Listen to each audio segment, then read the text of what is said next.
Ahora sí. Muy buenas tardes, comunidad. Estamos en un nuevo encuentro para hablar con Mariana Aranda Correa. Ella es una joven profesional colombiana y es médico psiquiatra. Eh, Ella desempeña sus funciones en un importante hospital en Caldas, en una región de ese lindo país.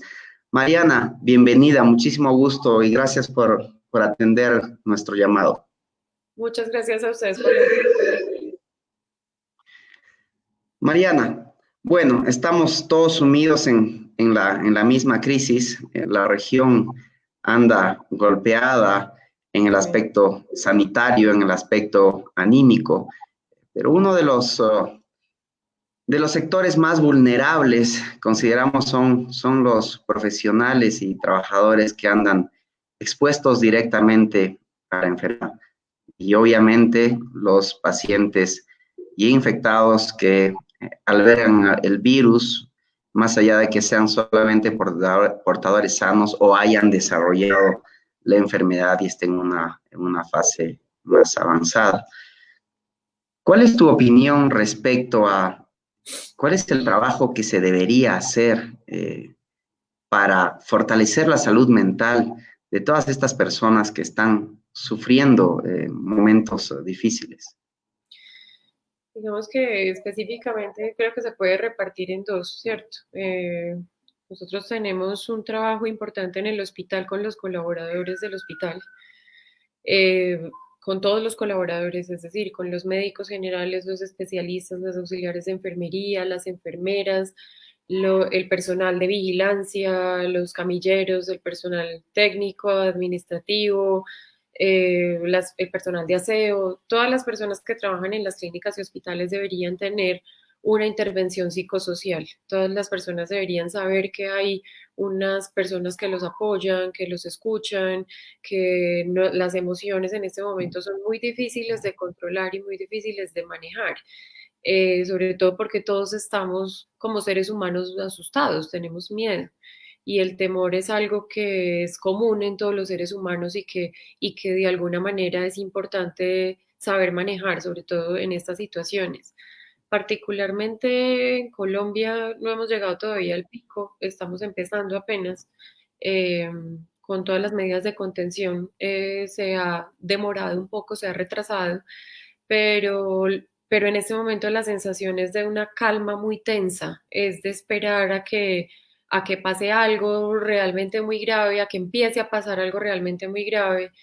eh, y entonces es complicado, pero yo creo que ahora es importante que se haya visibilizado de alguna manera la importancia de la salud mental, que es un área en medicina que desafortunadamente siempre ha estado muy aislada y ahora le están dando la visibilidad que, pues, que merece y que necesita, sobre todo en nuestros países latinoamericanos que siempre han tenido dificultades en términos de, pues, de desarrollo, de educación, de alimentación, pues, de guerras inclusive. Entonces es importante que esto de alguna manera mejore un poco la comunicación y la unión entre nosotros. Yo creo que no solamente en Colombia, sino en toda Latinoamérica, que de esto surjan cosas buenas. ¿Cómo manejarlo es, creo que la mejor medida es el diálogo? Hay algo que nosotros tenemos muy presente, sobre todo los psiquiatras, y es que nosotros tenemos algunas dificultades para reconocer las emociones, los seres humanos. Reconocemos muchas veces como las reacciones ante esa emoción o reconocemos de alguna manera otro tipo de situaciones, pero no las emociones, no sabemos ponerle un nombre. Y en este momento, como te digo, todos estamos asustados, todos sabemos decir que esto es ansiedad o que esto es temor, ¿sí? Entonces es importante que, pues, que de alguna manera eso se vuelva algo, pues, positivo, ¿no? Que aprendamos a reconocer esas emociones y a hablar sobre ellas, pero sobre todo que tengamos un apoyo en las familias, en la comunidad y en los hospitales y clínicas que hagan uso de sus profesionales de salud mental porque los necesitamos en este momento. Y en los hogares, sí, los hogares también veo que están siendo golpeados porque más allá de que la población más vulnerable es la que se enfrenta directamente al Sí. virus, Ujú. también he visto muchos problemas en los mismos hogares, ¿no? La violencia intrafamiliar, el alcoholismo se ha disparado, eso en base a trastornos psicológicos comunes, ¿no? La ansiedad llevada hasta la depresión y algunos hasta más graves. ¿Qué se puede hacer desde tu sector teniendo las limitaciones que se tiene por el confinamiento eh, para trabajar eh, a ese nivel, a nivel hogar también, que creo que debe estar mostrando ahora un montón de problemas en gente por el confinamiento? Ya el confinamiento por sí solo es un gran problema. Sí. ¿Cómo crees que deberíamos trabajar a nivel de los hogares? En los hogares hay varias cosas que se pueden hacer, pero primero lo más importante, sobre todo porque ha aumentado muchísimo la violencia intrafamiliar, el feminicidio, por lo menos en Colombia, ha aumentado de una manera increíble. Entonces, lo más importante es denunciar. Es decir, si hay violencia intrafamiliar, es importante denunciar no solamente la persona que está siendo víctima de la violencia intrafamiliar, sino que si uno escucha que hay un vecino o que hay alguien pidiendo ayuda, pues es lo importante y lo primero es entonces seguir un poco como el conducto regular y denunciar, ¿sí? Pero hay muchas personas que, por ejemplo, preguntan, mire, nosotros siempre hemos tenido problemas de comunicación, nunca hemos tenido una buena relación familiar y ahora confinados, entonces eso ha aumentado de alguna manera las peleas dentro de la casa, qué podemos hacer. Entonces, miren, lo primero y más importante es que el hecho de que uno esté confinado en una casa no quiere decir que todo el tiempo tenga que estar juntos, ¿sí me explico? O sea, que todos tengan que estar juntos todo el tiempo. Es importante de alguna manera promover también esos espacios para cada uno. Hay personas que necesitan estar solas durante algunos momentos del día, necesitan leer, ver una película o hacer algunas actividades solos, no siempre tienen que estar reunidos. Las personas que tengan inconvenientes de pronto de comunicación, entonces si hay varias personas en la casa y hay de pronto una persona que sea un poco mejor comunicándose, entonces utilizar que esa persona sea mediadora y que de alguna manera promueva una comunicación más asertiva dentro de la familia. Y hay algo que de pronto también es más importante, creo yo, en este momento que nos está pasando esto pues, esta pandemia, que fue una cosa muy inesperada para todo el mundo, y es que afortunadamente sucedió en la era digital. Entonces, creo que es importante utilizar las redes sociales, la videollamada, las consultas por videollamada con especialistas o con médicos generales, porque muchos de nosotros estamos abiertos, digamos, de alguna manera y estamos abriendo canales de comunicación con los pacientes. Entonces, no hay necesidad de que los pacientes se desplacen, sino que pueden hacer una videollamada. Inclusive muchas personas estamos dando nuestro número personal para poder hacer este tipo de consultas. Entonces, utilizar todos esos medios no en nuestra contra, sino a nuestro favor, porque muchas veces sabemos que los medios de comunicación y las redes sociales y el hecho de que la información viaje tan fácilmente juega un poco también en nuestra contra porque hay muchas noticias falsas, porque hay mucho alarmismo, hay mucha sensación como de apocalíptica, pues, por así decirlo, y eso no es correcto. Entonces creo que tratemos de voltear un poco la perspectiva y decir, venga, no, las redes sociales y estos medios de comunicación también sirven de alguna manera para ayudar. Creo que es como la pauta más importante o, bueno, en general lo que podemos hacer. Perfecto. Bueno, si bien la responsabilidad social individual creo que ha mejorado en base a la solidaridad y a todas esas cosas positivas que han salido de las personas a raíz de esta pandemia. Sin embargo, también hay esas cosas oscuras y que las viven los profesionales de salud. ¿Cómo lidiar ante el reclamo? ¿Cómo lidiar ante el desespero? ¿Cómo lidiar ante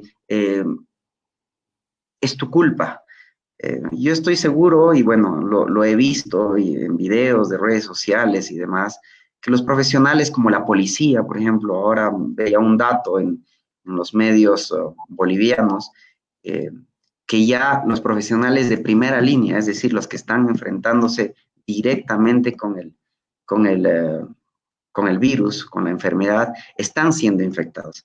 Sin embargo, esta gente tiene que, más allá de su loable trabajo, más allá de que todo el mundo lo reconozca, que eso debería ser lo normal, tenemos gente desordenada, tenemos gente que te acusa, tenemos gente que rompe las reglas, que tenemos gente que está insatisfecha con todas estas cosas.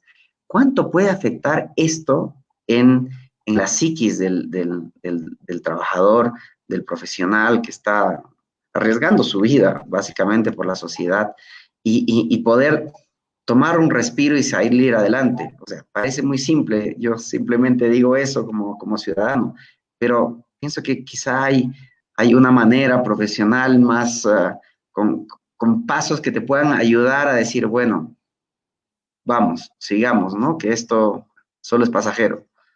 Sí. Ese es un poco complicado. Yo creo que es importante para las personas tener en cuenta que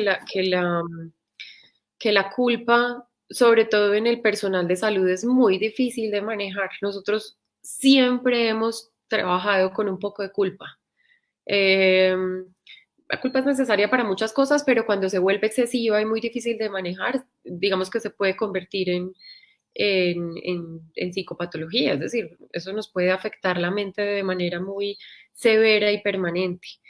Eh, digamos que lo ideal sería hacer una psicoterapia, pero pues en este momento que no, pues es decir, que estamos como en esta premura de atender la emergencia sanitaria, pues hacer una psicoterapia, pues digamos que podría ser más bien una pauta para más adelante. Pero creo que dentro del equipo de trabajo uno lo que puede hacer es verbalizarlo. Normalmente nosotros nos lo guardamos. Entonces es tratar de decirle al compañero de al lado, a la persona que le inspire confianza, cualquiera que sea. Si de pronto no hay un psiquiatra, un psicólogo, una psicóloga en el hospital donde usted trabaja, pues genial, vaya y le dice a ella. Pero es importante decirlo, es importante decir, vea, me siento culpable porque ayer no salieron bien las cosas, o porque este paciente falleció, o porque esta familia no pudo ver a su familiar que acaba de fallecer y no pudo de alguna manera hacer como es decir, los rituales que nosotros estamos acostumbrados a hacer cuando alguien fallece, ¿cierto? Porque pues esta es una situación muy particular. Pero eso no quiere decir que esta situación particular de alguna manera elimine que nosotros siempre hemos tenido culpa, o sea, siempre hemos trabajado con culpa. Que hayamos tenido, perdón, inclusive problemas con pacientes por eso, o sea, porque o con las EPS o con otros trabajadores de la salud, porque nos echan la culpa de lo que sucede. Y yo diría que casi el 100% de las veces que uno se echa la culpa no es culpa de uno, ¿sí? Es decir, nosotros estamos haciendo un acto de beneficencia, más como de, nosotros tenemos un paradigma que es el de ante todo nunca haga daño, ¿sí? Nosotros estamos tratando de hacer algo bien hecho. El hecho de que tengamos que lidiar con la muerte o con patologías muy difíciles que deriven en discapacidades o en limitaciones físicas o mentales después de una hospitalización, no quiere decir que sea nuestra culpa.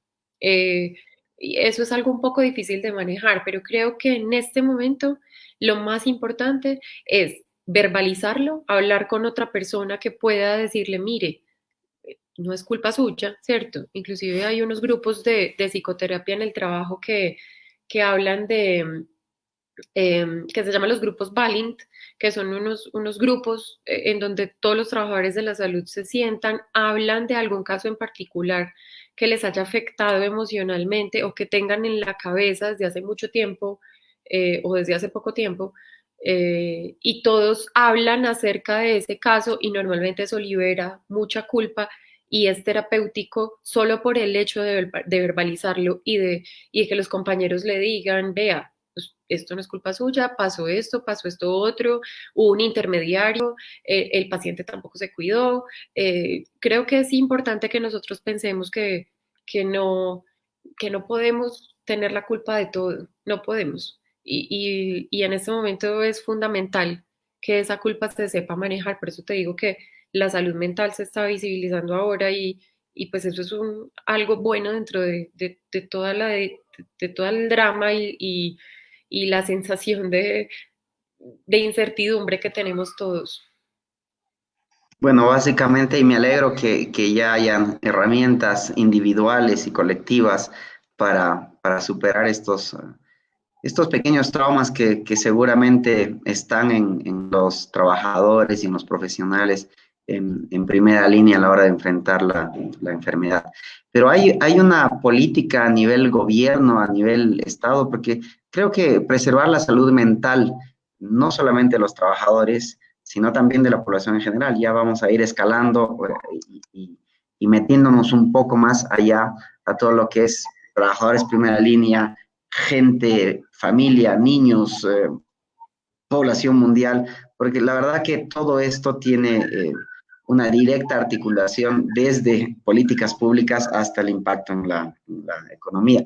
¿El gobierno en tu país hace algo al respecto? ¿Tiene en cuenta que preservar la salud mental de los servidores públicos en primera línea es importante o simplemente lo deja a lo que tú nos dices, a un tema más personal y colectivo?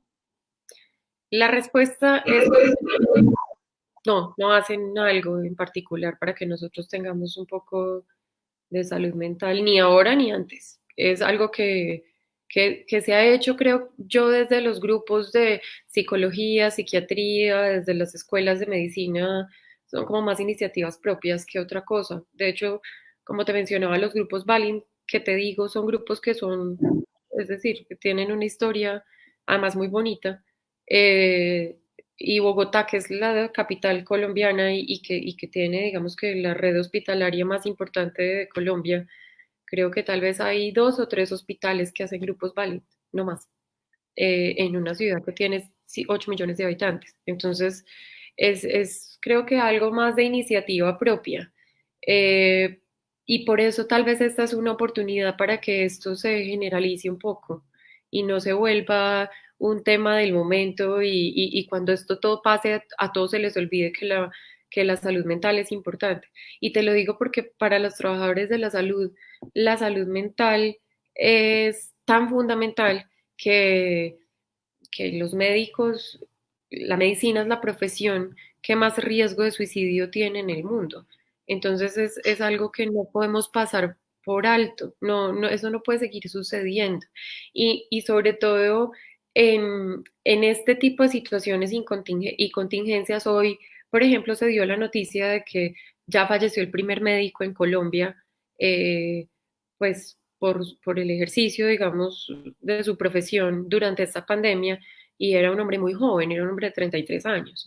Entonces, creo que al Estado le hace falta enfatizar sobre ese tema en particular, pero siempre le ha hecho falta y creo que es algo que se desconoce en todo el mundo, pero creo que sobre todo en Latinoamérica, sobre todo porque todavía hay mucha estigmatización sobre el psiquiatra, sobre la salud mental, sobre cómo nosotros tenemos que soportar el estrés diariamente y cómo es normal que lo soportemos y que no consultemos. eh, y es anormal ir donde un psiquiatra y se vuelve un estigma muy grande sobre la persona que consulta. Yo creo que eso ha cambiado un poco, pero todavía falta muchísimo. Es un camino muy largo por recorrer. Esperemos que esto lo acorte. Yendo justamente a la noticia esta, también había leído la noticia del deceso de este joven profesional, 33 años, es joven realmente, tenía un camino largo por recorrer. ¿Cómo hacen los profesionales médicos cuando se presentan eh, temas básicamente éticos? Como por ejemplo lo que pasó en Italia, en España, en la que tú tienes que priorizar básicamente quién es el que va a aportar más a la sociedad, entre comillas. Si una persona de 68 años o alguien de de 30 años, ¿cómo hacen para lidiar con este tipo de casos? Porque finalmente este tipo de situaciones creo que son las que llevan a los suicidios que tú comentas. Eh, Realmente el que los gobiernos no tomen acciones directas para grupos tan sensibles lo veo bastante complicado. ¿Cuál es tu eh, opinión al respecto? yo creo que, a ver, digamos, los aspectos bioéticos de esta situación son muy complejos, muy complejos. Digamos que la ética en general en la medicina, la bioética es muy compleja. Yo no soy muy experta en el tema de bioética, pero pues, lo que sí te puedo decir es que en este momento esas definiciones y esas decisiones en particular son decisiones que independientemente de que exista un protocolo o una guía o un manual de bioética en la pandemia, no son fáciles de tomar, porque nosotros ante todo tratamos de conservar la vida, ¿cierto? En primer lugar, ¿cierto? Nosotros decimos primero la vida, luego la funcionalidad, luego la estética.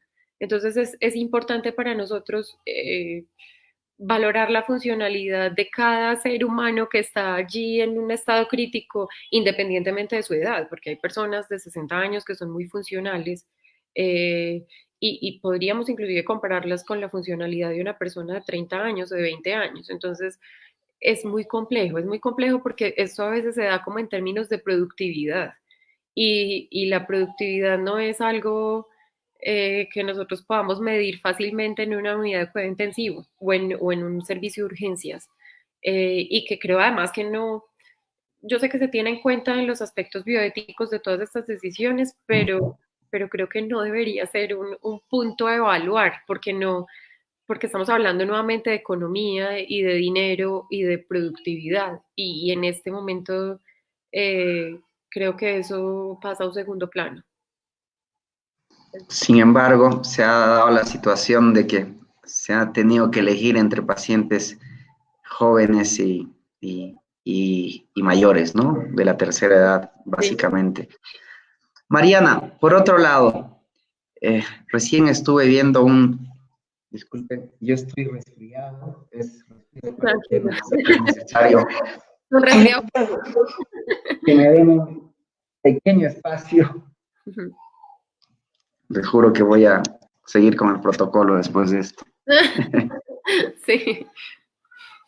Bueno, lo que yo te decía, recién estuve viendo y analizando cuál es el efecto de la salud mental, además, en una posible recuperación económica.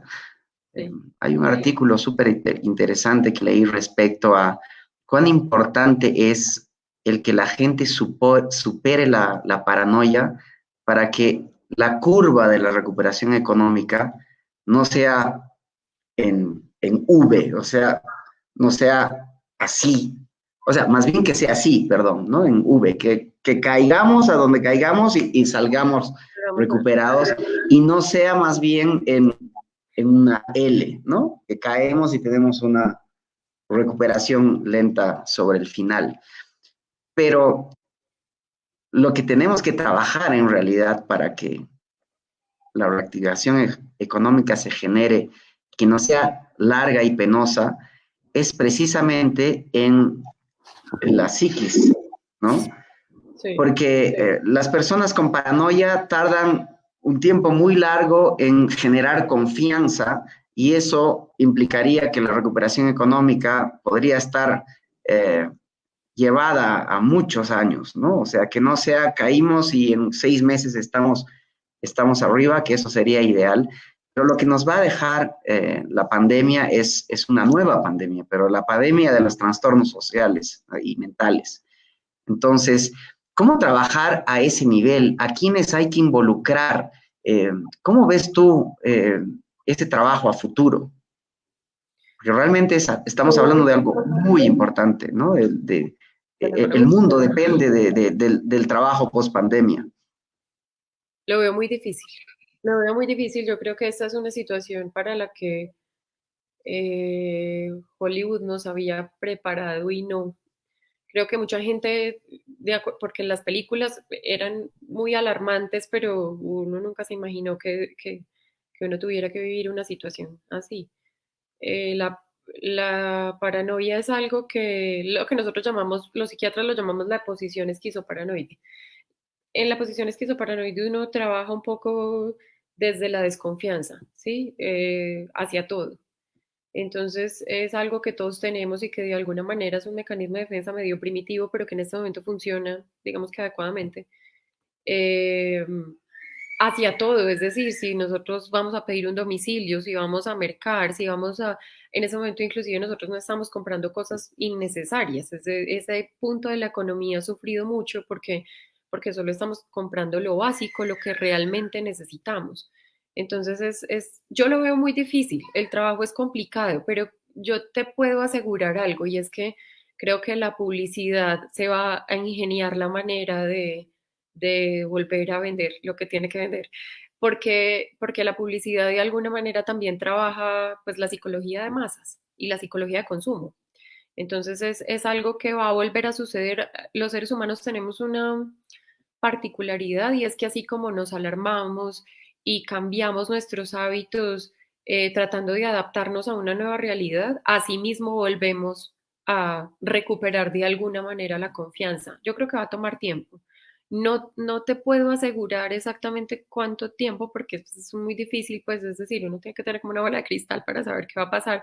Como esto es algo nuevo, no te podría decir exactamente cuánto nos vamos a demorar para recuperar esa confianza y volver a salir a comer a un restaurante o volver a comprar en un centro comercial. Creo que de eso depende de muchas cosas, pues y habrá personas que salgan primero. Particularmente yo creo que me voy a demorar un poco, pero es algo que con seguridad se va a ir recuperando y poco a poco se va a ir olvidando. Se va a ir olvidando que uno tiene que tener ciertas medidas y ciertas precauciones y ciertas dificultades, pero ante todo creo que lo que se impone realmente es el ser humano social. Nosotros vamos a terminar de nuevo siendo sociales porque esa es nuestra naturaleza. Entonces, lo que te puedo decir es que se va a recuperar. No sé exactamente cuánto.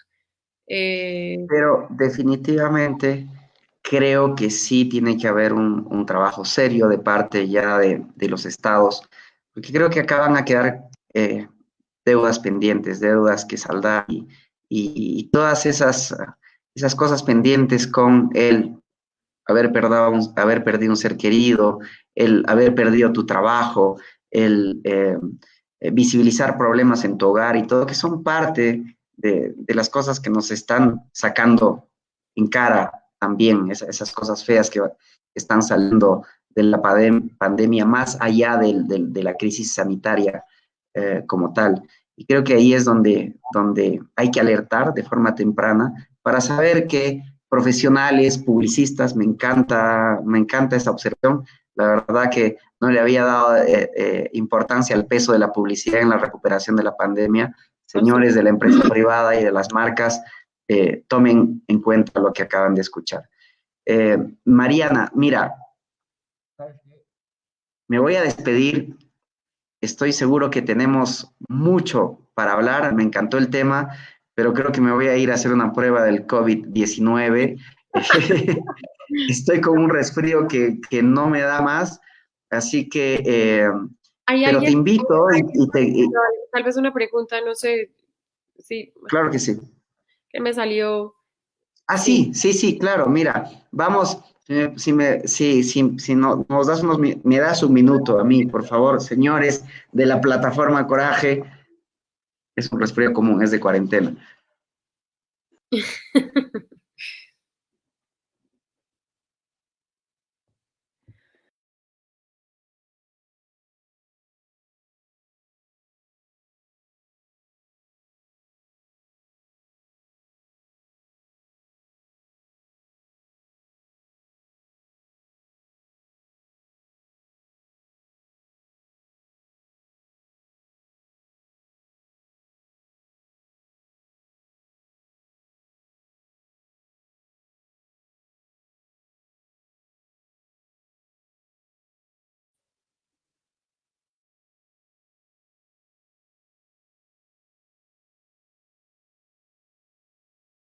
No, ya, ok,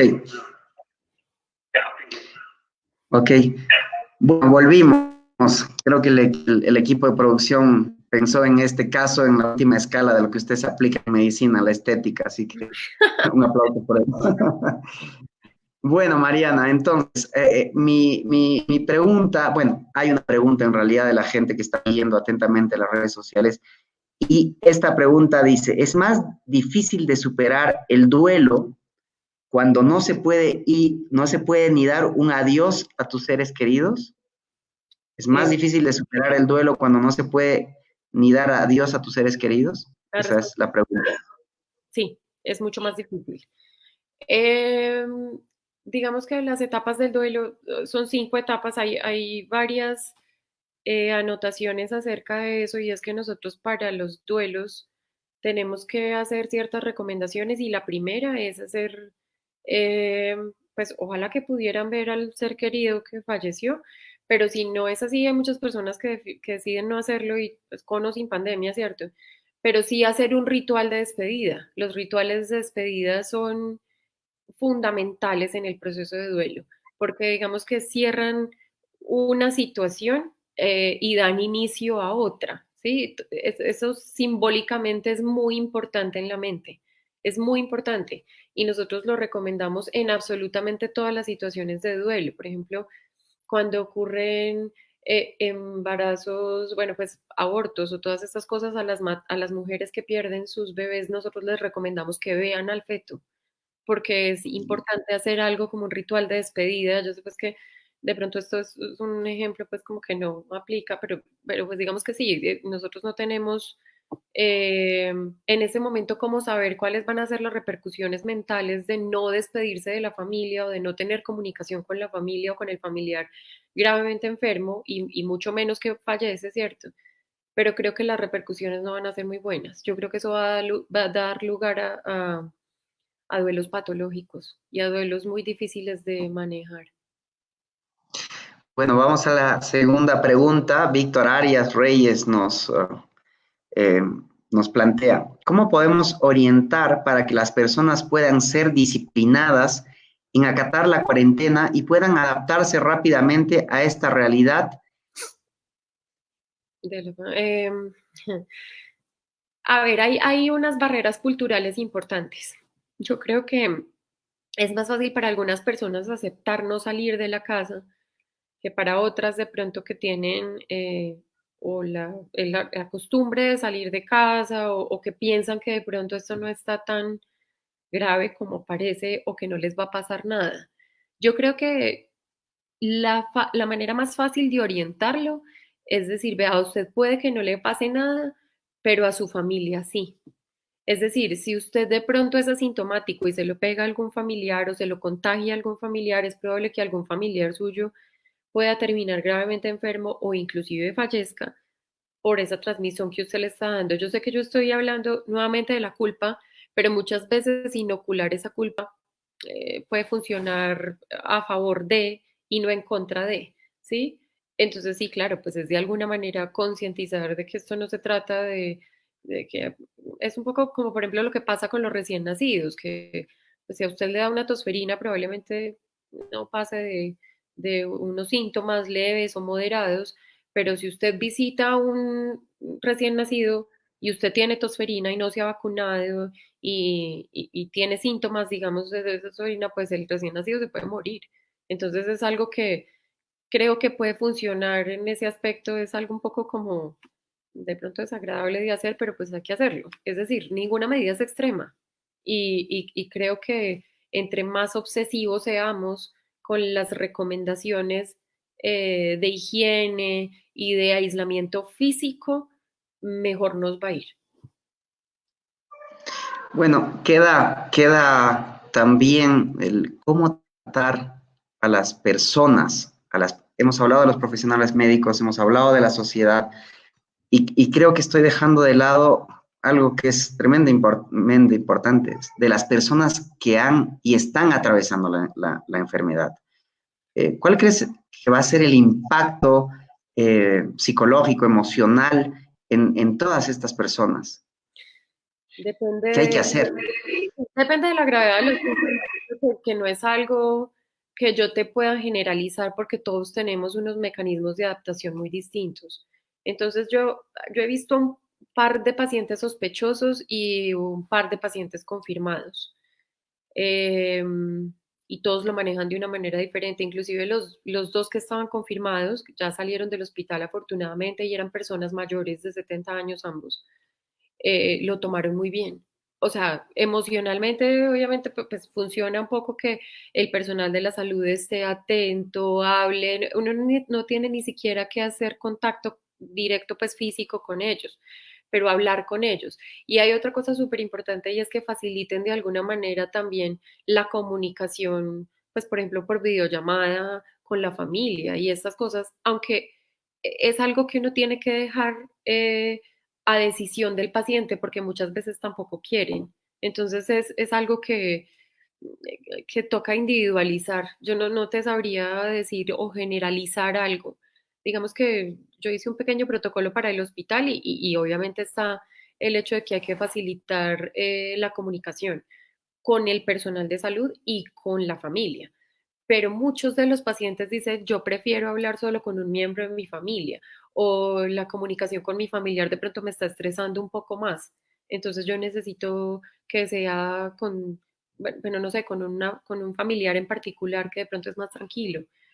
Son cosas muy particulares, pero yo creo que para el enfermo sobre todo es no perder la humanidad, es darnos cuenta que debajo del tapabocas nosotros entramos absolutamente vestidos con una cantidad de elementos de protección personal que no dejan que nosotros hagamos ni siquiera contacto visual, pues directo por lo menos.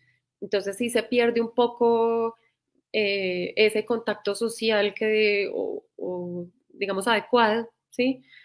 Pero eso no quiere decir que a través de la voz, de la conversación, de facilitar las cosas, de ser amable, de saludar, de despedirse, de aprenderse el nombre, sí, como de darle humanidad a la persona que está enferma. Y eso no aplica solamente para el enfermo de COVID, eso aplica para todos A los todos. pacientes. Entonces, no, es algo que es más de tal vez sentido común, ¿sí? Claro, bueno, nos quedan muy claras tus recomendaciones, Mariana. Te agradecemos muchísimo, gracias por participar de este espacio. Y bueno, sabemos que contamos contigo para cualquier otro contacto. Claro que sí, con mucho Perdonen. gusto. Que te mejores. Sí, está grave el asunto, pero bueno, creo que con resfrío de cuarentena de por medio, creo que ha sido una entrevista súper provechosa. Gracias, yo he aprendido un montón de este encuentro y espero que toda la comunidad también lo haya hecho. Gracias por todo y hasta nuestro próximo encuentro, Mariana. Pues, muchos éxitos en Bolivia con esta situación. Espero que nos vaya muy bien a todos. Igualmente. Bueno, hasta luego. Hasta luego. Muchísimas gracias, comunidad, por seguirnos un día más en las entrevistas con gente de coraje. Eh, no se preocupen por mí, creo que es solamente como un resfrío, pero de todas formas voy a seguir el protocolo. Gracias por todo, gracias por seguirnos, gracias por estar pendientes y hasta nuestro próximo encuentro.